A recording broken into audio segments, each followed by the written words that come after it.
You've surely heard the story of Noah and his ark, the righteous man who, following God's command, built a colossal ship and saved his family and all the animals from the great flood. But what if I told you Noah wasn't the first? What if, long before the Bible was written, an almost identical story existed in ancient Mesopotamia, and halfway across the world, in India, they had their own version? Today, we are diving deep into a mystery that connects three great civilizations. We'll meet Noah, the Sumerian sage, Utnapishtim, and Manu, the progenitor of mankind.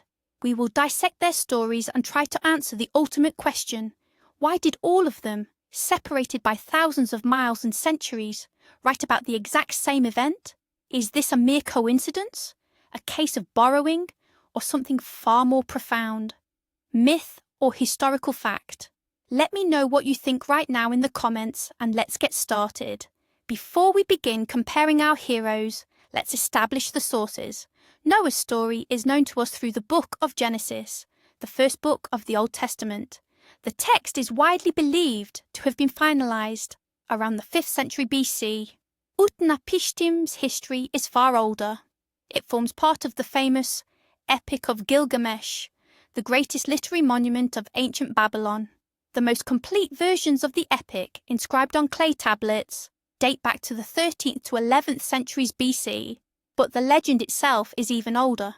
The tale of Manu, on the other hand, is found in the Shatapatha Brahmana, an ancient Indian Vedic text composed approximately between the 8th and 6th centuries BC. So we have three distinct cultures, three separate eras, and three different texts. Yet, as you're about to see, the plot in all of them is strikingly identical.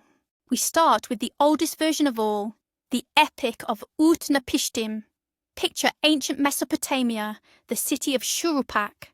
This is home to our hero, Utnapishtim, whose name fittingly translates to "he who found life." One day, the gods, utterly fed up with the noise and general annoyance of humanity, decide that the only solution is total annihilation. But there is one among them who takes pity on mankind, Ea, the god of wisdom. Since he cannot directly violate the solemn oath he swore to the other gods, he resorts to a clever trick. Ea approaches Utnapishtim's modest reed hut and begins speaking, not to the man, but to the wall. He details the coming flood and instructs Utnapishtim to build a massive ship, large enough to save his family and the seed of all living creatures. Visualize that moment, a simple man, inside his humble dwelling, hearing a divine voice announcing the end of the world, literally emanating from the walls themselves. Quite an intriguing beginning, wouldn't you agree? Ea gives Utnapishtim extremely precise instructions. The ship must be a gigantic cube, measuring 120 cubits on each side. Inside, it had to have 7 decks, each divided into 9 separate compartments. Utnapishtim was instructed to seal the entire vessel, inside and out, with pitch, to make it completely watertight. This was a monumental undertaking, and Utnapishtim knew his neighbours would start asking difficult questions. Ea gave him a ready-made answer. He was to tell them he had angered the god, Enlil, and was forced to sail away to Ea's domain. The construction took only 7 days. In that short time, Utnapishtim loaded all his possessions, his gold and silver, along with his family, the craftsmen who had helped him build the vessel, and of course the livestock and wild animals. Imagine that colossal cube bobbing on the water, a veritable floating city, prepared to face the apocalypse. You have to admit, the level of engineering detail described in such an ancient text is truly astonishing. And then the deluge began. The Epic of Gilgamesh describes this event with overwhelming force. The storm was so terrifying that even the gods themselves were seized by fear. They crawled up to the heaven of Anu, huddled together, sitting in dread, cowering like dogs. For 6 days and 7 nights, the storm raged fiercely. The whole world was swallowed by darkness, and all of humankind was reduced to clay. When the 7th day arrived and the tempest finally subsided, Utnapishtim opened the hatch, only to see the world transformed into a boundless ocean. He fell to his knees and wept uncontrollably. This wasn't a moment of relief or salvation. It was a profound expression of grief for the world that was lost. It is an intensely human and tragically poignant detail. His ark finally came to rest on Mount Nisir. Picture the scene: a solitary vessel stranded atop a mountain peak, surrounded by a silent, endless expanse of water, scattered with the bodies of the dead. Once the vessel came to rest, Utnapishtim waited 7 more days. He then decided to check if the floodwaters had subsided. He released a dove, but it returned, finding no dry land to rest upon.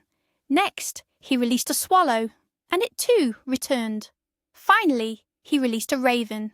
The raven saw that the waters had completely retreated, found food, and never came back. Upon seeing this, Utnapishtim knew that the land was once again safe and habitable.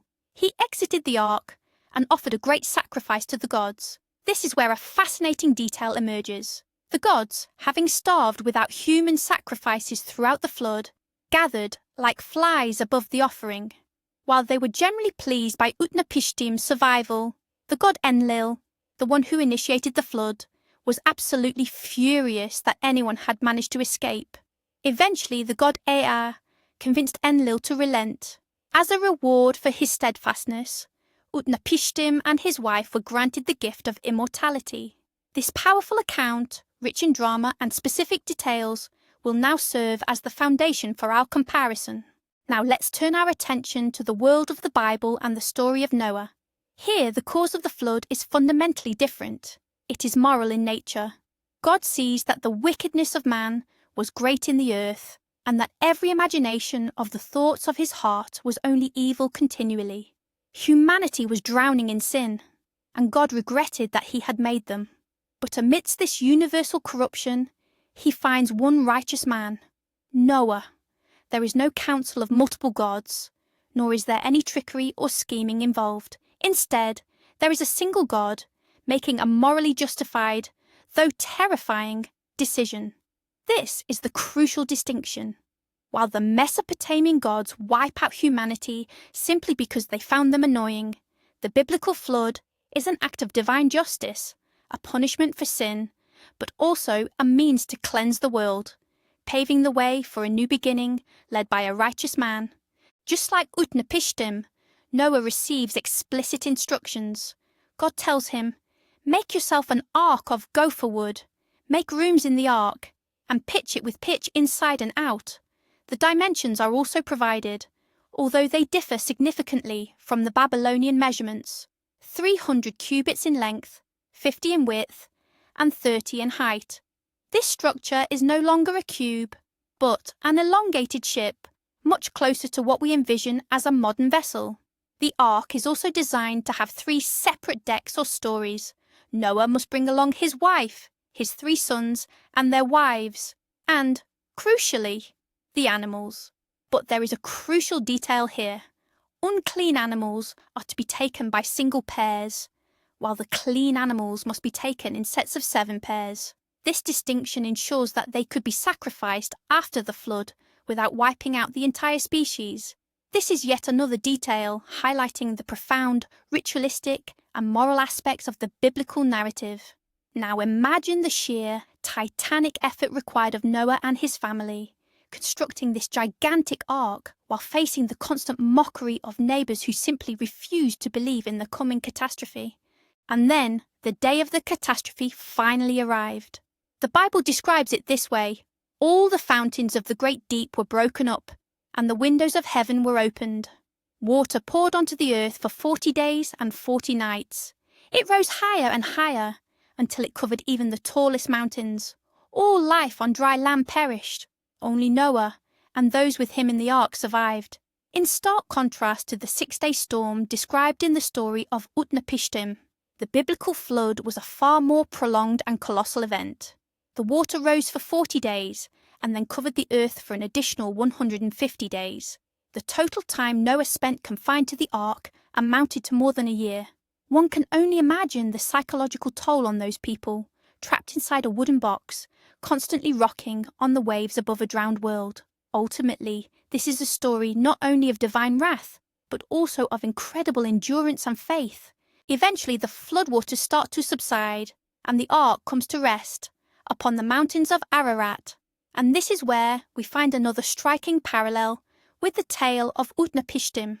Like Utnapishtim, Noah decides to test the waters to see if dry land has reappeared. His first move is to release a raven, which flies back and forth until the ground is dry enough.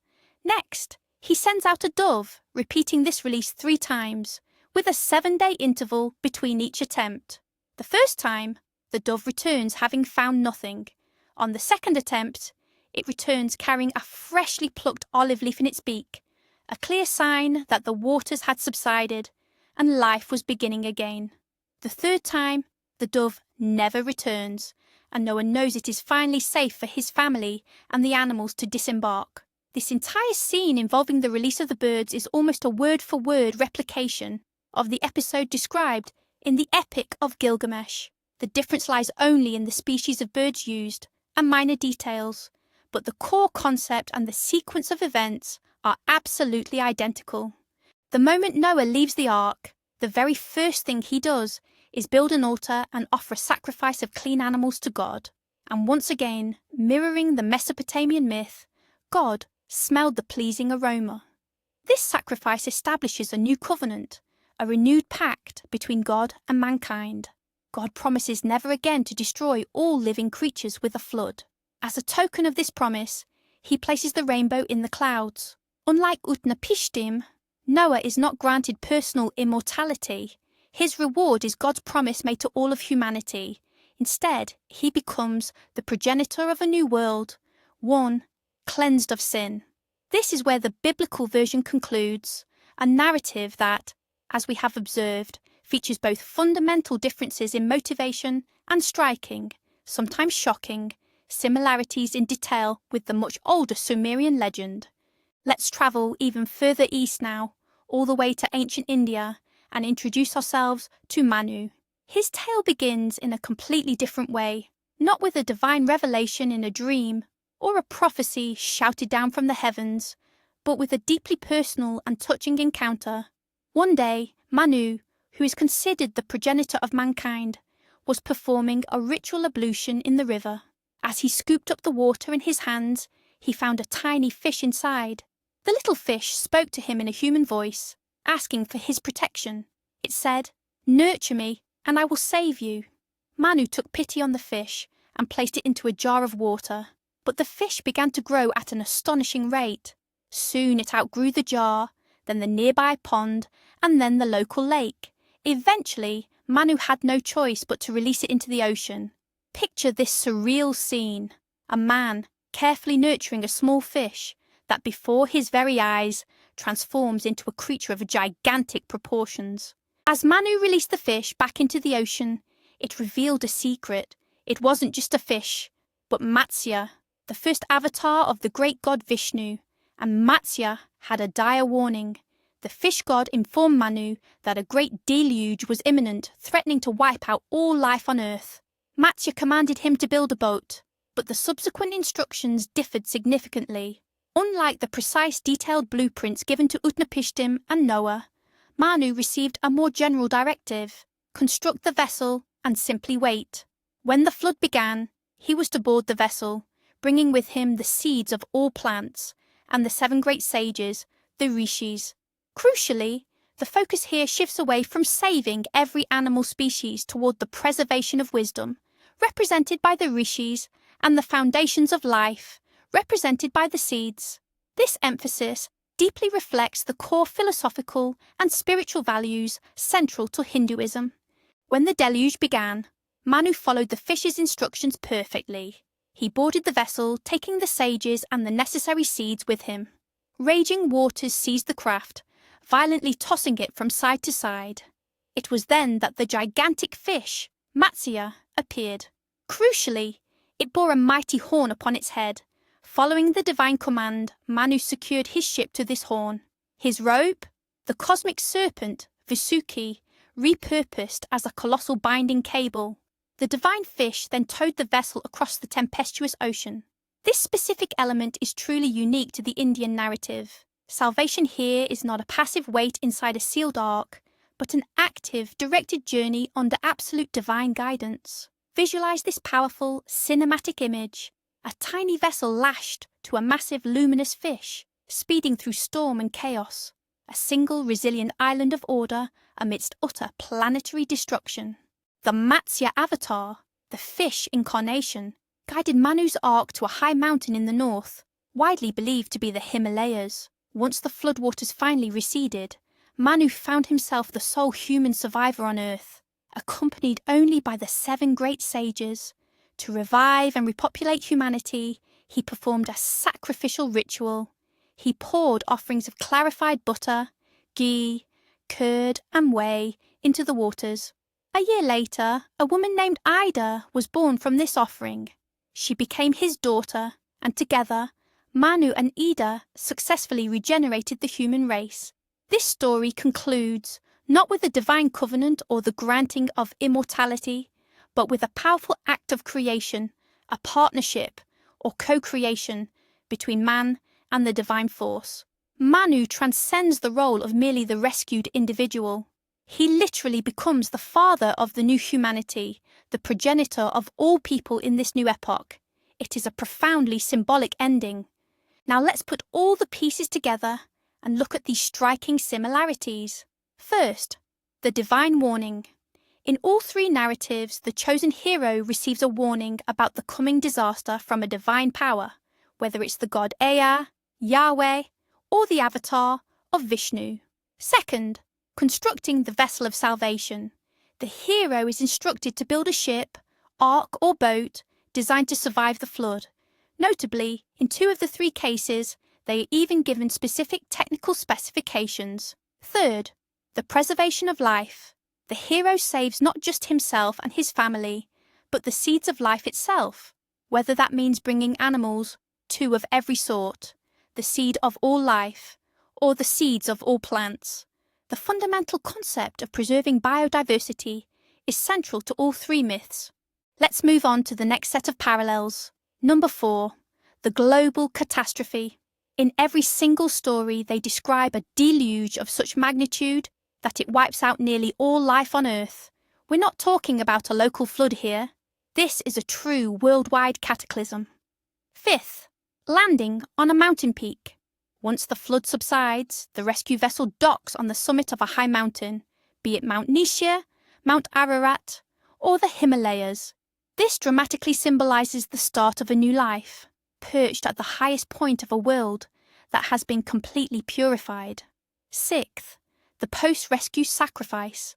The moment the hero steps onto dry land, their very first act is to offer a sacrifice, thanking the deities for their deliverance. And finally, 7th, the hero becomes the progenitor of new humanity.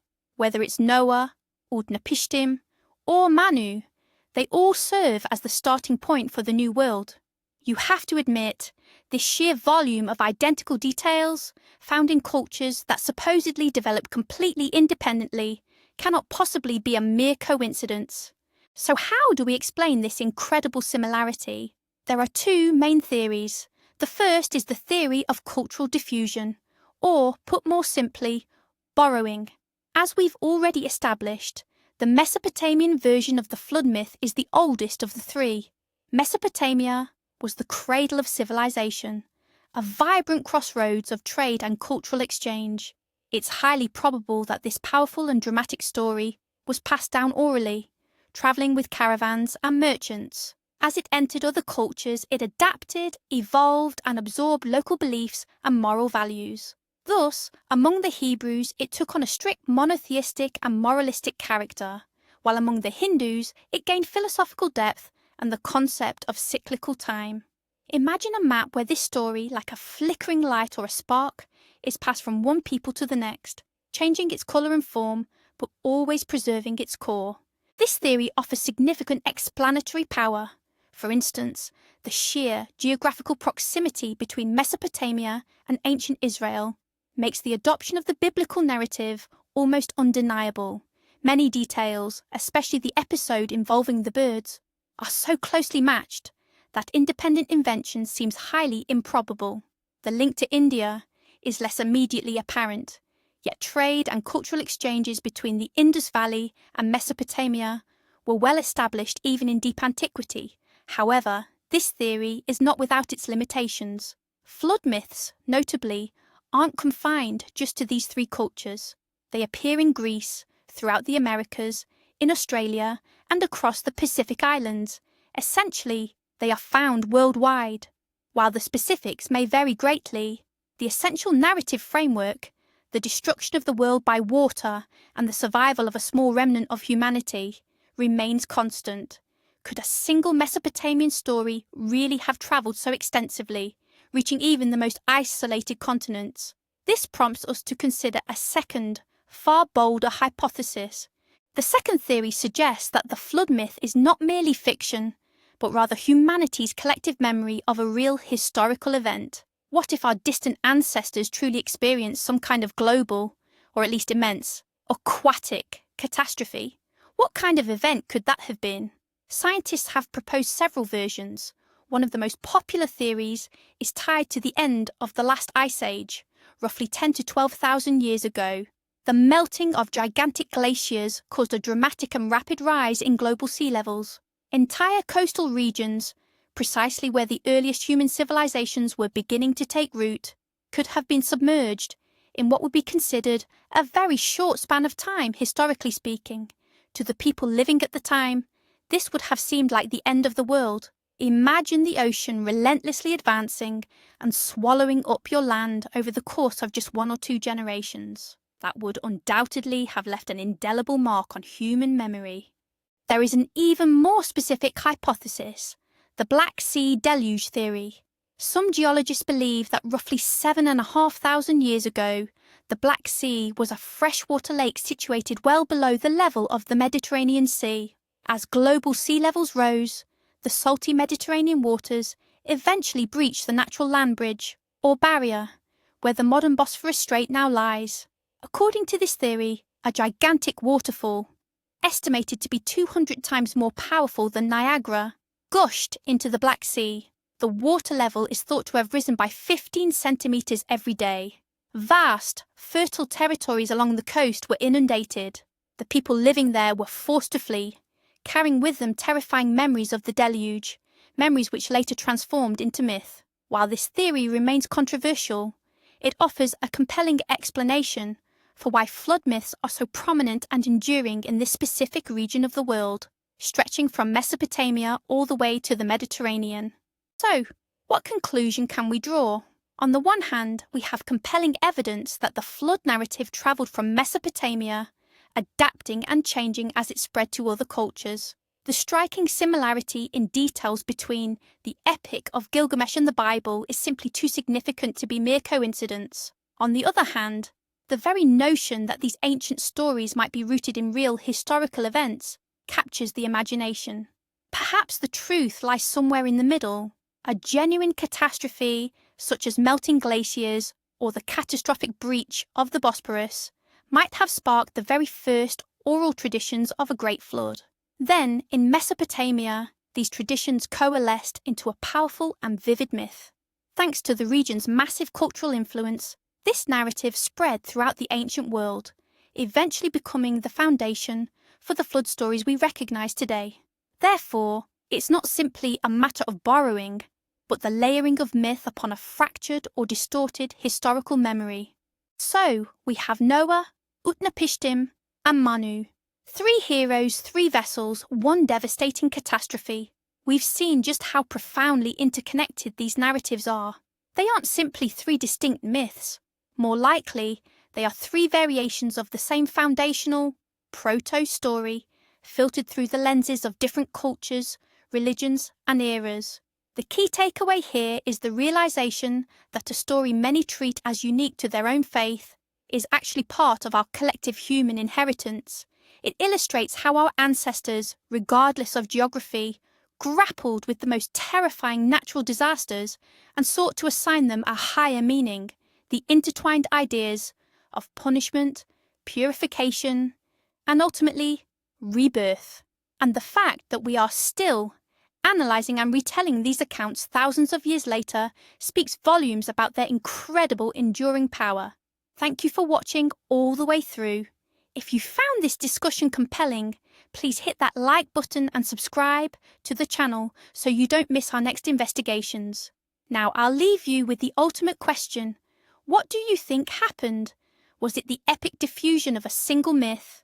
Or is it truly the echo of a massive historical catastrophe frozen in humanity's collective memory? Which theory do you find more compelling? Let me know in the comments below. I'm genuinely interested to hear your perspective.